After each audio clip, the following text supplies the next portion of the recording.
In this video, I want to cover some of the top sizing and specs mistakes that I see home gardeners make when they're trying to design their landscape and DIY it.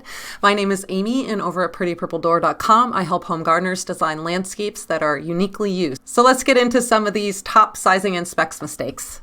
Mistake number 5 is not measuring ahead of time, and I'm totally guilty of this one, so don't feel bad if you've done this. But if you already have a patio installed, it's important to measure that before you purchase the furniture for that patio. And if you haven't done the patio design yet and you're not sure what size to make it, I'm going to have some tips later in this video. But something that works for me is to go online and just sort of pick out the furniture that I want to put in that space and get the measurements of the furniture first and lay that out, and then determine based on the furniture layouts that I want and the size of the furniture that I want, how big the patio is actually going to be. It's sort of like a little bit backwards, but it works really well for me, so you might want to try that out. Overall, measuring is just a must, and it's super important if you want to fit everything onto the patio that you're putting in.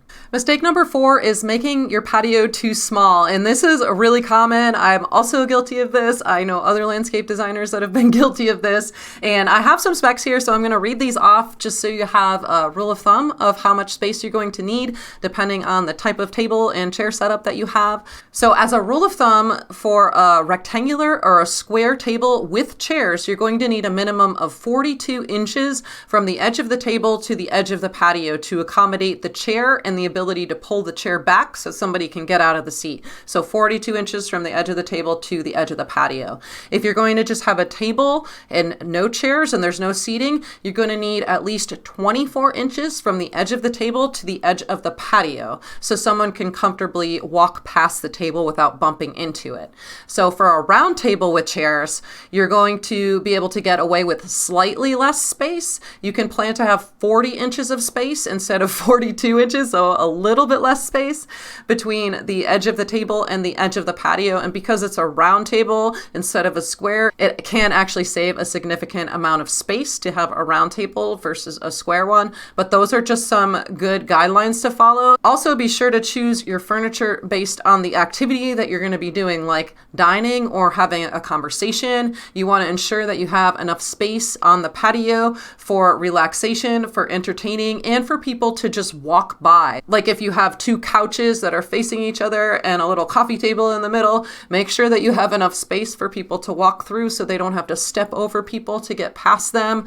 Things like that. Just think about it ahead of time, and that tip for picking out the furniture and the furniture layout before you actually decide on the patio size might help quite a bit with this one.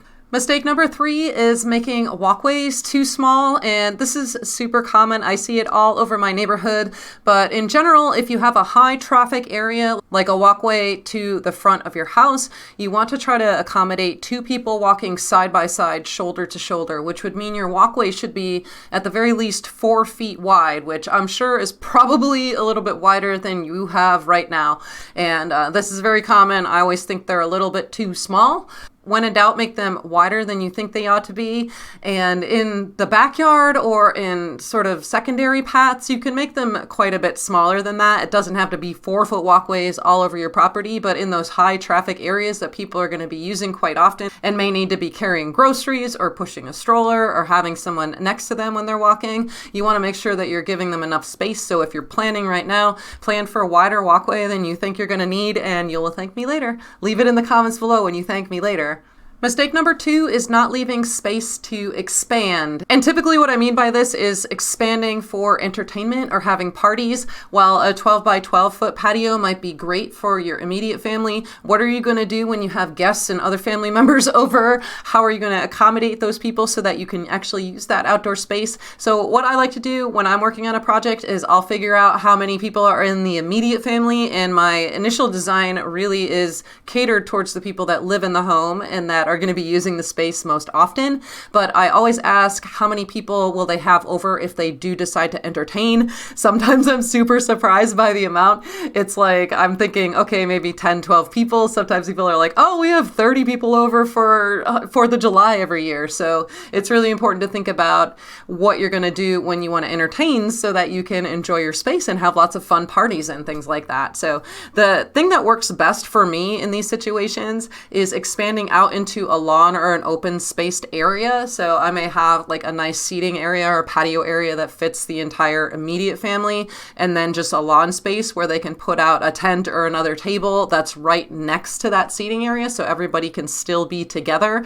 So you do want to think about that, because if you're putting in a patio that has walls or seat walls or is obstructed from expanding at all, you're going to run into that problem. So always think about, what are you going to do when you entertain? Because why have a beautiful landscape if you can't actually invite people over to enjoy it with you? So I think that's a really important consideration to make, is having enough space to expand when you do have parties.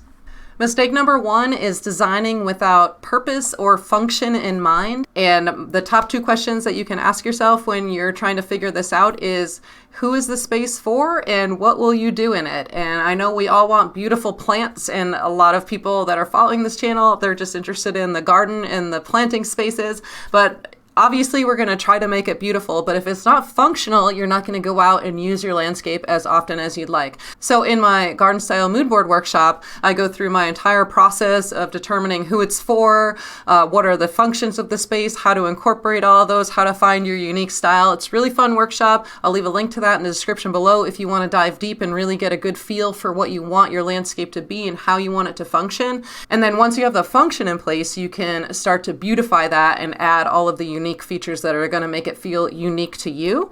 But again, like I said, without that function in mind, you're not going to be able to use the space to its fullest potential. So it's really important to get that, who is it for and what are you going to do in that space so that it's as functional as it possibly can be.